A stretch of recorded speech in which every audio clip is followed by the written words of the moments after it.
Hello, my name is Malcolm Gladwell.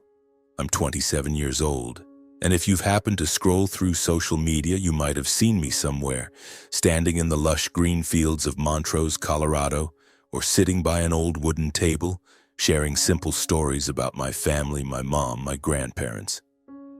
Millions of people follow me, calling me the country storyteller. But if you think my life has always been sunny days and hearty laughter like in the videos, you're mistaken.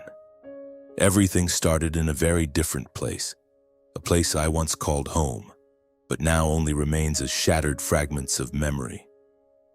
I was born in Boulder, Colorado, in a big house where the aroma of roasted coffee from my father's factory permeated every street corner. My father, Stephen Gladwell, was the owner of one of the largest coffee production factories in the region. He was a tall man with a warm, authoritative voice, always wearing a suit even for breakfast. My mother, Miranda, was the heart of our family. She was gentle like an autumn breeze, with warm brown eyes and a smile that could melt away any worry. My mother was a true homemaker, knowing how to turn our house into a warm haven filled with love. I remember those afternoons when golden sunlight streamed through the kitchen window, and my mom stood there, kneading dough for cookies, softly humming an old folk song. I, a 5-year-old boy, sat on a high chair, sneaking a finger into the bowl of dough, giggling when my mom pretended to scold me. Those days, life felt like a perfect painting. My dad taught me how to throw a baseball in the backyard, patiently showing me how to hold the bat correctly. He laughed heartily whenever I clumsily sent the ball off course, and I loved the feeling of him ruffling my hair, calling me my little champ. On weekends, our family would drive up to the mountains to camp. I remember those nights by the campfire, my mom telling fairy tales, my dad strumming the guitar, while I lay on the grass gazing at the twinkling stars in the sky. Those were moments I thought would last forever. But forever is a lie meant only for children. I was 10 when things started to crack. At the time, I didn't fully understand, but I could feel the atmosphere in the house growing heavier. My mom started crying more often, usually at night when she thought I was asleep. I heard her sobbing in the living room, her voice choked through the closed door. My dad was often away from home. He said work was busy, that the factory was expanding. But I saw the sadness in my mom's eyes every time he left, suitcase in hand and a strange scent of cologne lingering. I began noticing small details, the way my mom looked at my dad when he took a phone call, the way she gripped the edge of the table as if holding back something. One night I couldn't sleep. The phone rang in the living room, and my dad's voice whispered, thinking no one could hear. I tiptoed out, standing behind the wall, my heart pounding. "Don't worry, I'll figure it out," my dad said. His voice gentle, unlike how he spoke to my mom. "Just a few more months and I'll sort everything out." I didn't fully understand, but I felt that my dad no longer loved my mom the way he used to. And that realization cut into my heart like a small knife. I knew, even as a child, that my dad was betraying my mom. My mom didn't say anything to me, but I saw her wasting away. Her warm brown eyes were now red and teary, her smile rarer. I tried to cheer her up, telling her stories from school, bringing home drawings I made, but she only hugged me, whispering, "You're my light, Malcolm." I wanted to ask, to yell at my dad, but I was scared. Scared he'd get angry, scared my mom would cry more, scared this family would fall apart. And then, it did fall apart. When I was 11, my parents divorced. The arguments erupted like a storm. I remember one night my mom's screams echoing from their bedroom. "You think I don't know, Stephen? You think I'm blind?" My dad responded, his voice cold. "Miranda, don't make a big deal out of this. I'm doing everything for this family." I curled up in my blanket, hands over my ears, but their words still cut through, sharp as knives. I couldn't understand how my dad could lie so blatantly. The divorce trial was a nightmare. I sat in the courtroom, small and helpless, listening to adults argue over me as if I were an object. My dad had money, good lawyers, and sharp words about how my mom didn't have the financial means to raise me. My mom sat there, hands clasped tightly, eyes fixed on the floor, silent. I wanted to run to her, to hug her, to scream that I didn't need money. I just wanted to be with her, but I wasn't allowed to speak. The court ruled that my dad would have custody. My mom was allowed visitation, but she didn't stay in Boulder. She packed a few suitcases and moved back to Montrose, Colorado, to live with my grandparents, where she grew up, hundreds of miles away from me. The day my mom left, I stood on the porch watching her get into the car. She turned back, hugged me tightly, her tears soaking my shoulder. "I'll always be there when you need me, Malcolm," she said, her voice trembling. "Anytime, okay?" I nodded, but inside I wanted to scream that I needed her right now. I watched the car disappear, taking her gentle smile with it, leaving me with a big house that felt cold and empty. My dad didn't say much after that. He patted my shoulder and said, "Everything will be okay, son." But I knew nothing was okay. The house, once filled with laughter, now echoed only with my dad's footsteps, the ringing of the phone, and a silence that weighed heavily on my chest. I lay in bed, staring at the ceiling, wondering if I had done something wrong to make my mom leave, to make my dad change. I didn't know that this was just the beginning of a bigger storm, one that would sweep me into painful years where I had to learn to survive in my own home. Just a few months after my mom left, the door of our house opened to welcome a stranger. Brianna walked in, dragging 2 oversized suitcases and a smile I couldn't decipher. She was young, much younger than my mom, with glossy blonde hair and a sweet way of speaking, but I sensed a cold sharpness behind her eyes. My dad introduced her as if it were the most natural thing in the world. "Malcolm, this is Brianna. She's going to live with us." I stood there, 11 years old, clutching the hem of my shirt, trying to understand why my dad would bring another woman into our home when the wound of my mom's absence was still raw in my heart. Less than a month later, I heard my dad announce at dinner, his voice brimming with excitement as if he were showing off an accomplishment. "Brianna is pregnant. You're going to have a little brother, Malcolm." I nearly choked, the mashed potatoes in my mouth suddenly bitter. I looked at Brianna and she smiled, her hand resting on her belly, but that smile wasn't for me. It was for my dad, for the future they were building, a future I didn't belong to. My dad started calling Brianna darling in front of me, and soon enough he demanded I do the same. "Call her Mom, Malcolm," he said, his voice leaving no room for argument. "She's family now." I bit my lip, my throat tight. The word Mom was sacred, tied to the image of my mother standing in the kitchen, softly singing, her warm arms around me. I wouldn't give it to a stranger. But every time I called her Brianna, my dad shot me a cold look, as if I were the traitor. Brianna quickly turned the house into her own domain. I was saddled with a mountain of chores, washing dishes, mopping floors, doing laundry, because she was pregnant and needed rest. I didn't complain, not because I wanted to, but because I was afraid. My dad had changed. He was no longer the man who taught me to throw a baseball, who ruffled my hair and laughed. He became distant, nodding along when Brianna complained about me, about how I was lazy or disrespectful. Once, when I spilled juice on a rug Brianna had just bought, she immediately screamed, "Do you know how expensive this rug was?" My dad just stood there, saying nothing, but his eyes told me I was a failure. The pressure grew heavier. I had to wake up at 5 in the morning to prepare breakfast for Brianna, run to the store whenever she craved anything from ice cream to pickles.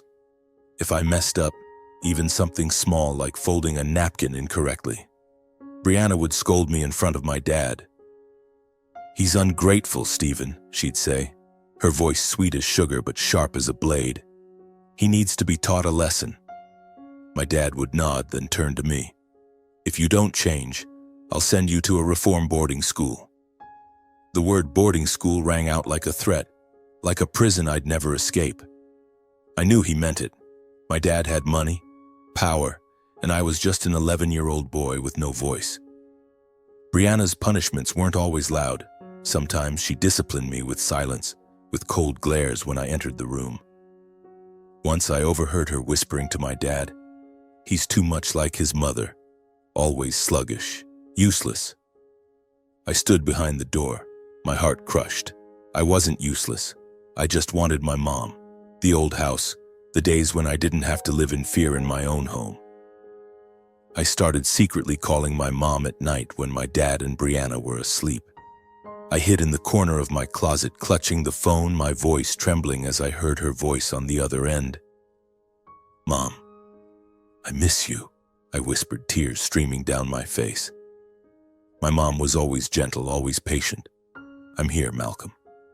Come to me anytime, okay?" But I couldn't. My grandparents didn't have much money, and I didn't want to be a burden to them. Every time my mom said that, I just nodded over the phone even though she couldn't see me and said, "Yes, I'm okay." But I wasn't okay. I was breaking apart. When Ashton, my half-brother, was born, things got even worse. My dad devoted all his time to the baby, and I became a shadow in the house. Brianna stopped pretending to be kind. She called me the extra kid, saying I was just a bother to their family. I was 12, then 13, then 14, and my teenage years passed in endurance. I learned to bow my head, to stay silent, to hide my pain. I memorized every harsh word, every cold glance, every time my dad turned his back when I needed him most. I didn't cry in front of them. I wouldn't let myself be weak. But inside, I made a vow to myself. One day I would escape this. I would find myself again. On long nights, I lay in bed staring out the window, imagining Montrose, the grassy fields my mom used to talk about, where my grandparents lived. I dreamed of a day when I could run through those fields, free from fear, no longer pretending. But to reach that day, I had to survive. Survive the days of being treated like an outsider, the threats from my dad, the cruelty from Brianna. I didn't know how I'd do it, but I knew one thing. I wouldn't let them destroy me. When I turned 18, graduation day arrived like a ray of light at the end of a tunnel. I stood among the crowd, holding my diploma, but I didn't feel the joy that my friends around me radiated. They hugged their parents, beaming with smiles, while I stood alone, glancing at my dad and Brianna in the corner of the auditorium, clapping half-heartedly. Ashton, now 6 years old, sat beside them, engrossed in his phone, not sparing me a glance. I didn't expect anything from them. I had learned long ago not to hope, but deep inside a quiet fire burned. That night I made a decision. I would leave. I waited until the house was fast asleep. The clock read 3 in the morning, the silence eerie. I quietly packed my things, a few clothes, a notebook filled with my dreams, and a photo of me and my mom from years ago, when her smile still shone brightly beside me. I stuffed everything into an old backpack, my heart pounding with both excitement and fear. I didn't leave a note, didn't say goodbye. My dad had called me a burden. Brianna labeled me the extra kid. They didn't deserve a farewell. I opened the back door, stepped outside, and took a deep breath of Boulder's icy air. For the first time in years, I felt like I was breathing. The bus ride to Montrose took 6 hours. I sat by the window, watching the scenery pass by, mountains, fields, and a vast sky that seemed to beckon me. When the bus stopped at the Montrose station, I saw my mom standing there, her small frame wrapped in an old jacket. She ran to me, enveloping me in a tight hug, tears streaming down her cheeks. "Malcolm, you're home," she whispered, her voice choked with emotion. I hugged her back, feeling the familiar warmth I had longed for over the past 7 years. For the first time, I cried without needing to hide. My grandparents' house in Montrose was small and weathered, with a patchy tiled roof and peeling paint on the walls. Grandpa Albert, with his silver hair and kind smile, patted my shoulder. "Welcome home, kid." Grandma Mabel, petite but sprightly, pulled me into the kitchen, pressing a plate of freshly baked cookies into my hands. "Eat, you're too skinny," she said, her eyes twinkling. The house didn't have much money or the luxuries of Boulder, but here I felt love, something I had lost long ago. Those first days in Montrose were a big adjustment. I was used to a grand house, to lavish dinners demanded by my dad and Brianna. Now I ate simple meals, vegetable soup, homemade bread, and occasionally stewed meat when my grandparents could afford it. But every meal was filled with laughter, with Grandpa's stories of the old days and Grandma's playful scolding when he snuck extra cookies. I slept on a fold-out bed in the living room, but I had never slept better. I knew I couldn't just rely on my mom and grandparents. They were retired, living on a modest pension and a bit of money from selling garden vegetables. I wanted to do something, not just to help the family, but to prove I wasn't the extra kid Brianna had called me. One afternoon, sitting with my mom on the porch looking out at the sprawling fields, an idea struck me. "Mom, I want to make videos," I said. "About life here, about you, about Grandma and Grandpa, simple, real things." My mom smiled, brushing my hair back. "If that's what you want, go for it. But do it for you, Malcolm, for your joy." I nodded, though deep down I knew I was doing it for her too. I wanted the world to see my mom, the strong, gentle woman who had sacrificed everything for me. I created a YouTube channel called The Simple Side. With an old phone and some self-taught editing skills, I started filming. My mom planting tomatoes in the garden, Grandma Mabel picking lettuce, Grandpa Albert fixing the fence. The first videos were rough, with poor lighting and crackling audio. I posted them, anxiously waiting, but they only got a few dozen views, mostly from old school friends. I wasn't discouraged, but reality was harsh. Electricity bills, internet costs, roof repairs, everything required money. I took a job at the local grocery store, working the counter from morning to night, bringing home a few bucks to help out. 2 years passed, and life in Montrose wasn't easy. There were days when rain leaked through the roof, soaking the floor, and nights when I lay awake, wondering if I was chasing a pipe dream. But my mom and Grandma were always there, like two guiding lights. "Take it slow, Malcolm," my mom said, squeezing my hand. "As long as you're true to yourself." Grandma Mabel chimed in, her voice playful. "Keep making those videos. Maybe one day the whole world will watch you." I laughed, but deep down I started to believe that maybe, just maybe, I'd find my path in these fields. My days in Montrose taught me to cherish the little things. I loved how my mom carefully picked wilted leaves from the tomato plants. Loved Grandma Mabel's giggles when Grandpa Albert accidentally spilled a bucket of water while watering the plants. But life wasn't just golden sunshine and fresh vegetables. Money was always tight, bills piled up, and my YouTube channel, The Simple Side, was still limping along with just a few dozen views. I worked at the grocery store from dawn to dusk, my hands calloused from hauling crates, but each month I barely earned enough to cover the internet bill to keep posting videos. Some nights I sat in front of my phone screen, staring at the stagnant view counts, wondering if I was fooling myself. Then TikTok came along, like a fresh breeze. I heard friends in town talking about short videos, about how they spread like wildfire. I didn't have high hopes, but I thought, what's there to lose? I started filming short clips with my old phone, capturing the most ordinary moments. My mom in the kitchen, cooking a traditional bean soup she learned from her grandmother, her deft hands stirring the pot, Grandma Mabel picking lettuce, chuckling when a butterfly landed on her nose, Grandpa Albert telling stories of the past, his warm voice resonating in the sunset's glow. I posted them on TikTok with simple captions. Country life, the little things that make happiness. I never imagined those little things could hold such power. One morning, as I checked my phone, notifications from TikTok kept pouring in. One video, a $5 meal that tastes like a feast, had gone viral overnight. It was a clip of my mom cooking a simple dinner, mashed potatoes, boiled beans, and a bit of fried chicken, all for just $5. In the video, my mom smiled brightly, sharing how she stretched every penny to make delicious meals, and I added a caption. Happiness doesn't have to be expensive. The video was shared thousands of times, then tens of thousands. Comments flooded in, "Your mom is amazing. Makes me want to move to the countryside. Keep making more, I love this." I was stunned. From a few dozen views, my video suddenly racked up millions. Viewers from TikTok started flocking to my YouTube channel, The Simple Side. Old videos, my mom planting tomatoes, Grandma Mabel teaching me to bake, suddenly gained attention. My subscriber count skyrocketed from a few hundred to thousands, then tens of thousands.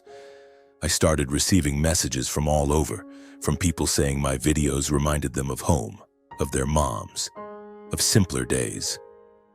A community of fans grew, not just for the food or the countryside scenes, but for the stories I told about family, gratitude, and finding joy in the simple things.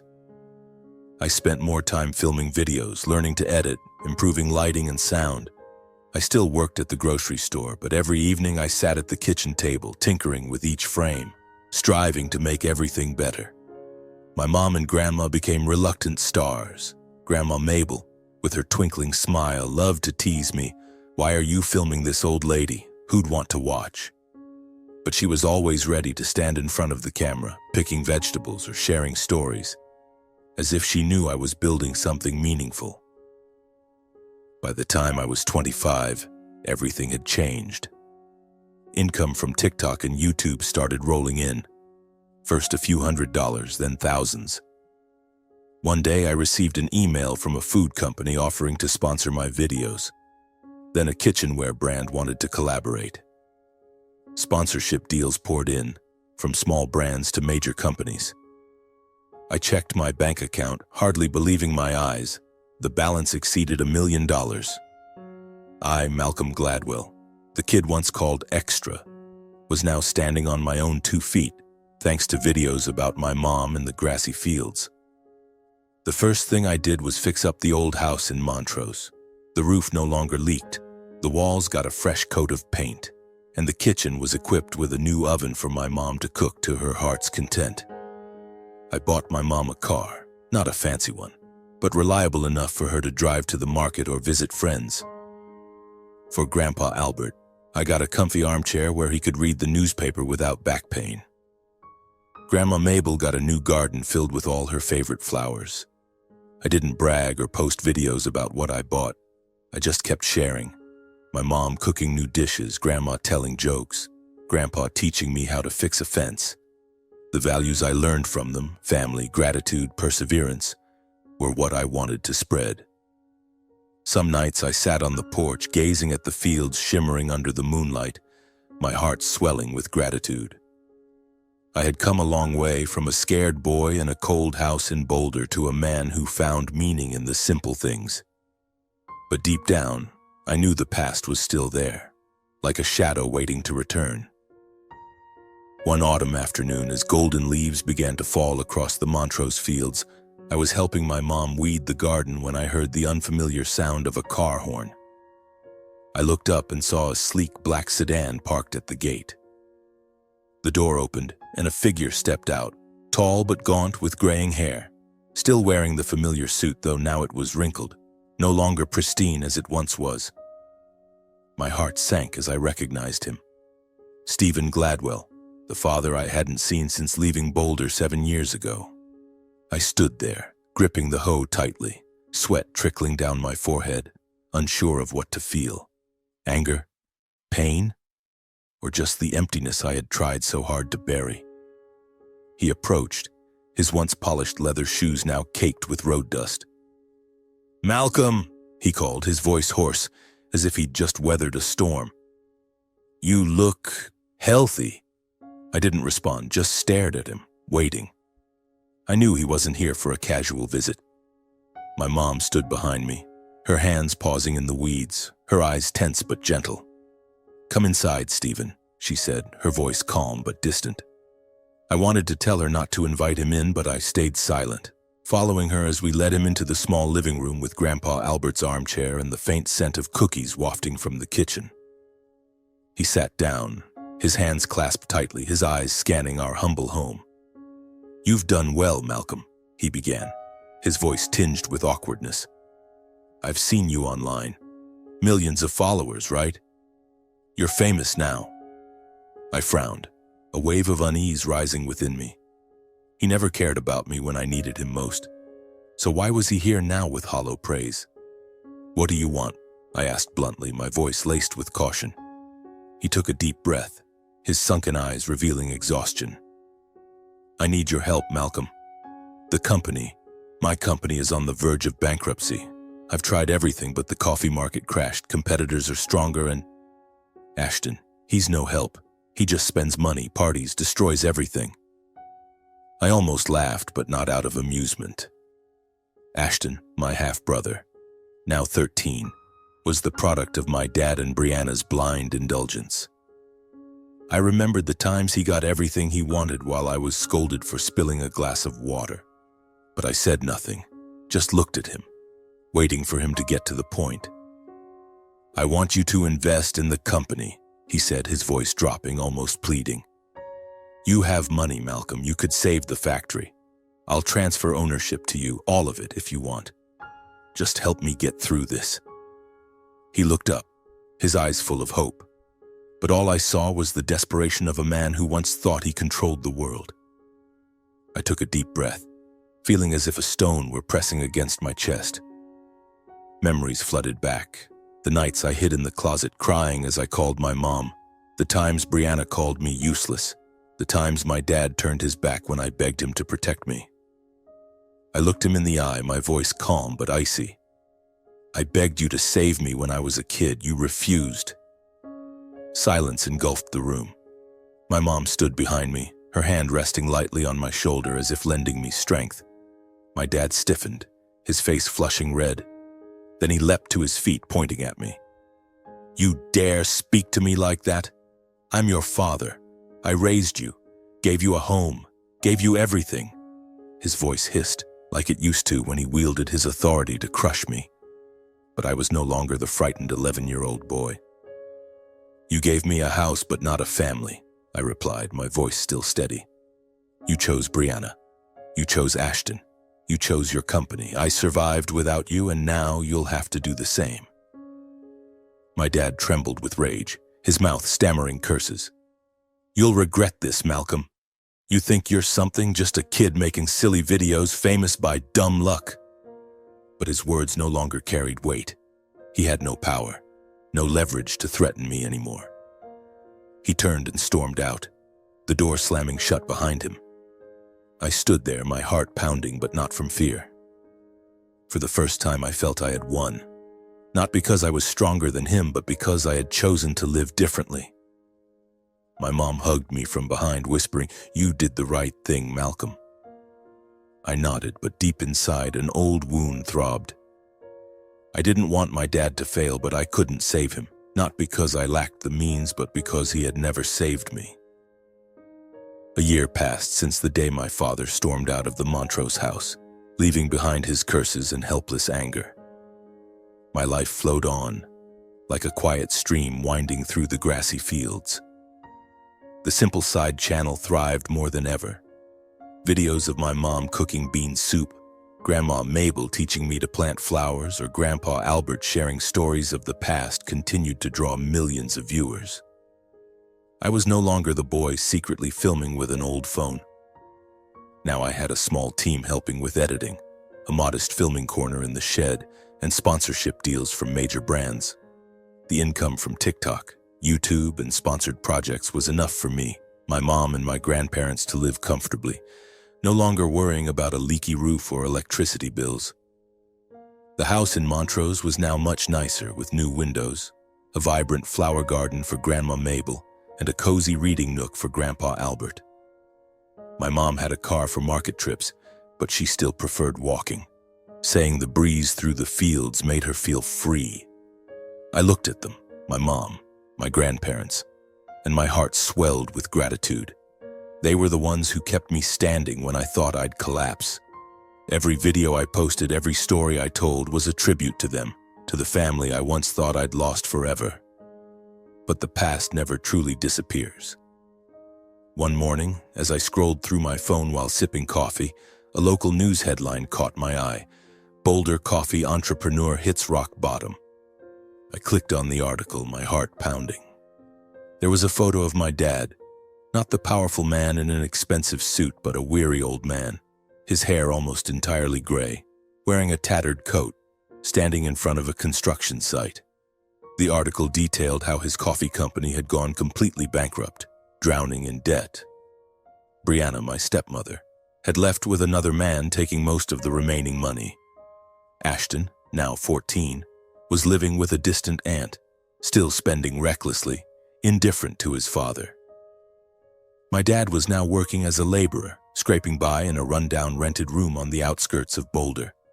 I sat there, staring at the screen, feeling as if someone were squeezing my chest.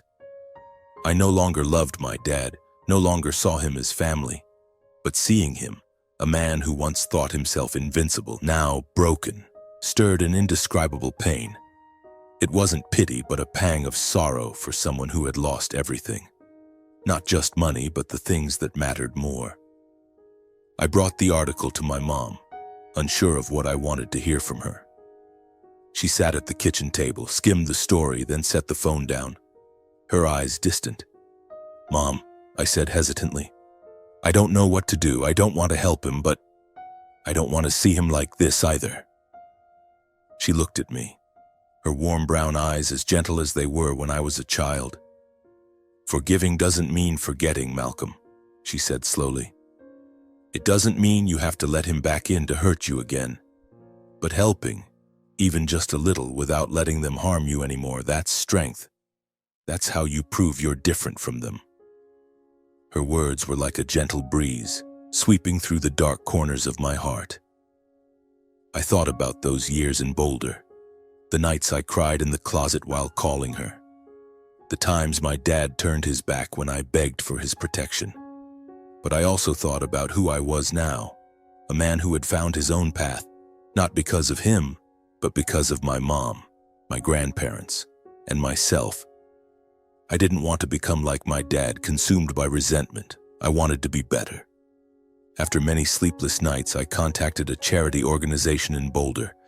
I offered to anonymously fund a placement for my dad in a decent nursing home, where he could live comfortably with hot meals and a clean roof over his head. I didn't want to see him, didn't want him to know it was me. This wasn't full forgiveness, but a way to let go, not for him, but for myself. One afternoon, I sat at the old wooden table in the house, sunlight streaming through the window, casting patches of light on my face.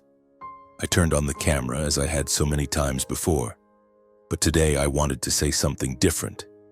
Sometimes, I began looking straight into the lens, you have to become the person you needed in the past, for yourself, and sometimes even for those who hurt you. Not because they deserve it, but because you deserve to live with peace. I posted the video, unsure of how many it would reach, but as I turned off the camera and saw my mom smiling from the kitchen, Grandma Mabel softly singing in the garden, I knew I had found what mattered most, a true home and a heart no longer weighed down by the past. Time in Montrose passed like gentle breezes over the grassy fields, bringing a peace I never dared to dream of during my years in Boulder. The Simple Side channel continued to thrive, not just as a source of income, but as a place where I shared pieces of my life. From how my mom baked cookies, how Grandpa Albert taught me to saw wood, to the afternoons when Grandma Mabel told fairy tales under the oak tree. But what made me happiest wasn't the view counts or the sponsorship deals. It was the way our lives were now filled with joy, free from worries about leaky roofs or piling bills. Then one day I met Elena. She was a literature teacher at Montrose Elementary, with soft curly brown hair and a smile that lit up the room. I met her at the grocery store where I used to work, fumbling to find a jar of strawberry jam for her mom. I helped her choose, and from there, brief chats at the counter led to dates under the sunset, in the fields I loved. Elena wasn't impressed by my social media fame. She loved how I cared for my mom, how I laughed when Grandma Mabel teased me, and how I wasn't afraid to fall while trying to learn to ride a horse with Grandpa Albert. We got married on a spring day, in a simple ceremony right in the field behind the house. My mom wore a cream-colored dress, standing beside me, her eyes glistening with tears. Grandma Mabel donned a quirky straw hat, and Grandpa Albert, though weakened by age, played a short guitar tune to bless us. Elena walked toward me, holding a bouquet of wildflowers, and when she said, "I do," I felt my heart expand, as if it could hold the entire world. A year later, Lily was born, our little daughter, with brown eyes like my mom's and a smile like Elena's. The first time I held Lily, the feeling was unlike anything I'd ever experienced. So tiny, she gripped my finger tightly, as if promising to bring a new spark to my life. When my mom held Lily for the first time, she cried.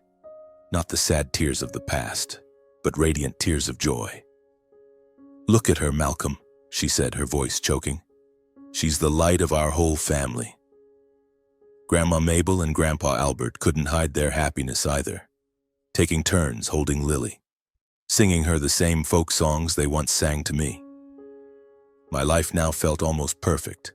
I still made videos, but now Lily appeared in them, toddling after my mom in the garden or giggling when Grandma Mabel pretended to be a bunny. Elena helped me edit videos, and together we built the simple side into a larger community, where people didn't just watch for entertainment but to rediscover the simple values of life. The Montrose house was always filled with laughter, Lily's babbling, and my mom's storytelling. But sometimes, in quiet moments, I still thought of my dad, the man now living in a nursing home, hundreds of miles away, both in distance and emotion. When Lily turned 2, I received a letter from the nursing home. They thanked me for the anonymous funding and mentioned that my dad, though frail, often spoke of a son.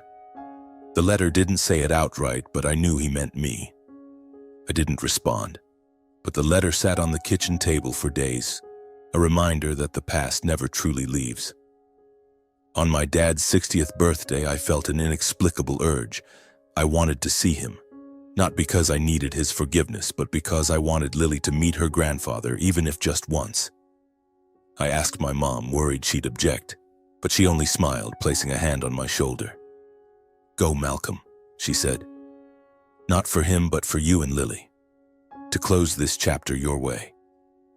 I drove to Boulder with Lily in the back seat, babbling along to a children's song and my mom beside me.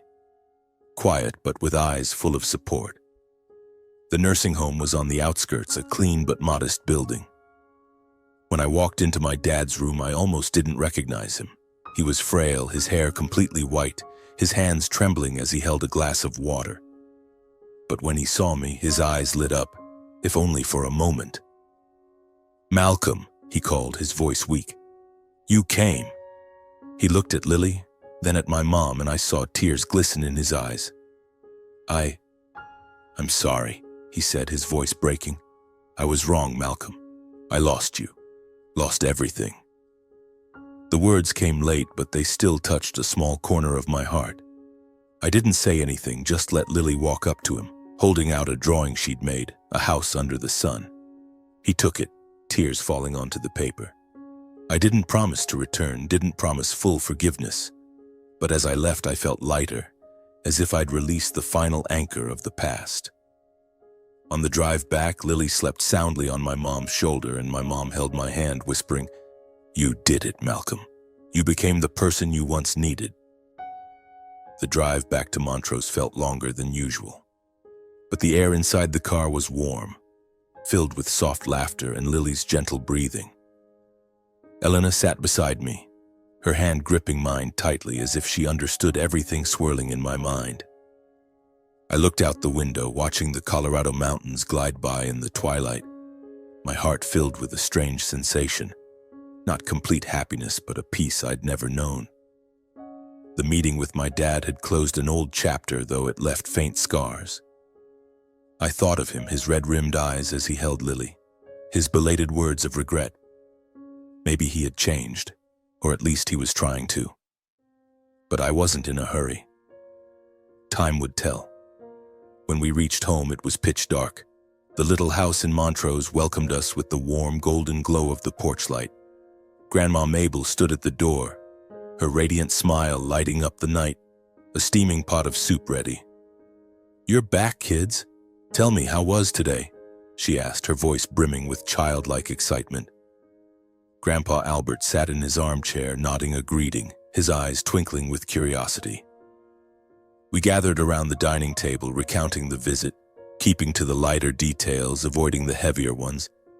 Lily woke up, toddling around, demanding to be held by her grandma. Everything seemed normal, but a quiet restlessness lingered in my heart, as if the meeting hadn't truly ended. After dinner, I unpacked from the trip. Elena was putting Lily to sleep in the bedroom, and my mom and grandparents had gone to rest. I opened my bag, pulling out odds and ends, my notebook, my phone, and then my hand brushed against something unfamiliar. A crumpled white envelope tucked neatly in a side pocket. I frowned, wondering where it came from. I didn't remember putting it there. Had someone slipped it in when I wasn't looking? My heart beat faster. The envelope bore no sender's name, only a scrawled, handwritten note. To Malcolm.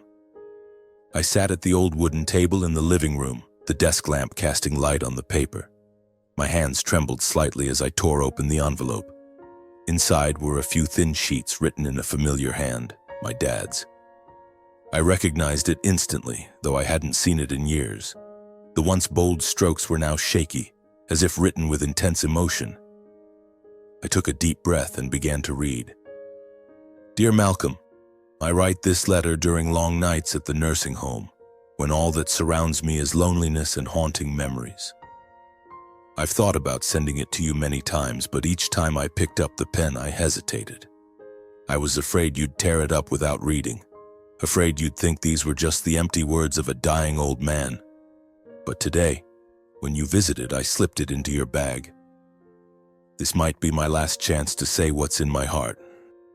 Son, I'm filled with regret. Regret so deep that I can't sleep at night. I think back to when you were little, when our family was still happy in Boulder. I taught you to throw a baseball. Your mom baked cookies and we went camping.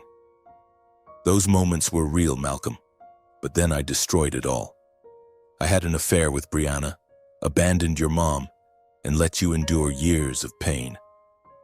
I remember the times you cried in secret, the times you looked at me with pleading eyes, but I turned away. I thought money, the company, and a new life would bring happiness, but I was wrong. I lost you, I lost your mom, and now I've lost everything.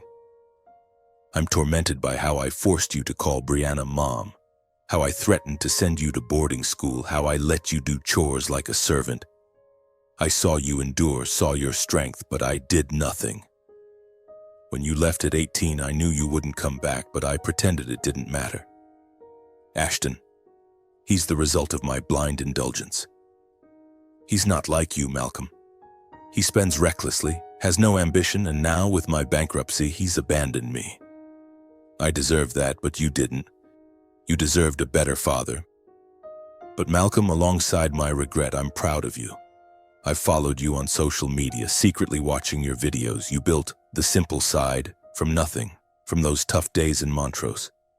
I see you smiling with your mom, your grandparents, and now your wife and daughter. You've succeeded, not with money or power, but with love and perseverance. You're a true influencer, inspiring millions. I'm proud that you've become the man I never was, strong, kind, and appreciative of the simple things.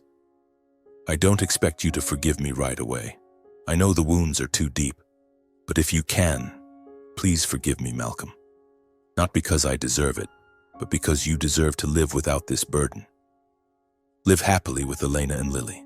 Keep succeeding, keep sharing your beautiful stories. I love you even if it's too late. Your father, Stephen Gladwell.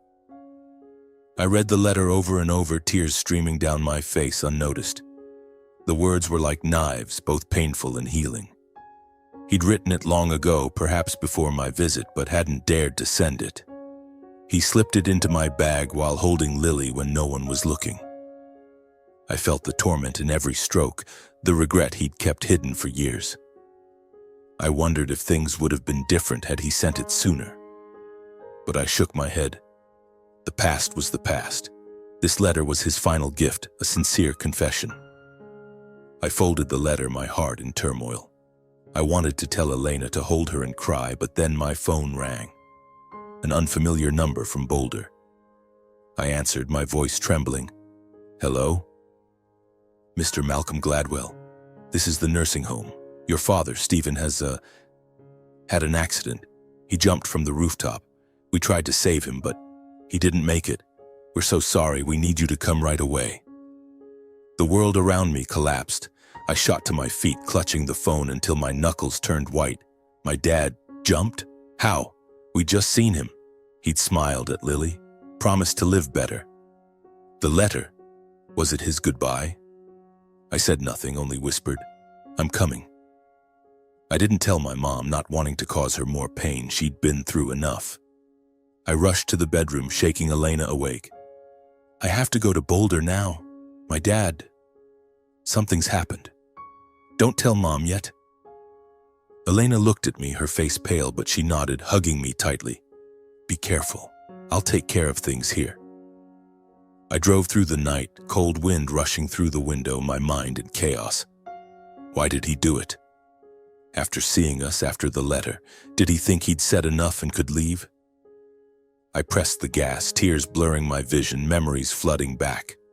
From happy childhood moments to years of pain, from abandonment to today's meeting.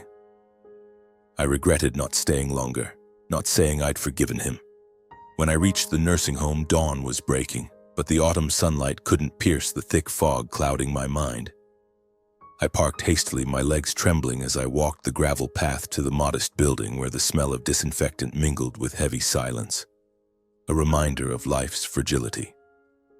A middle-aged nurse with a weary face and compassionate eyes waited at the entrance.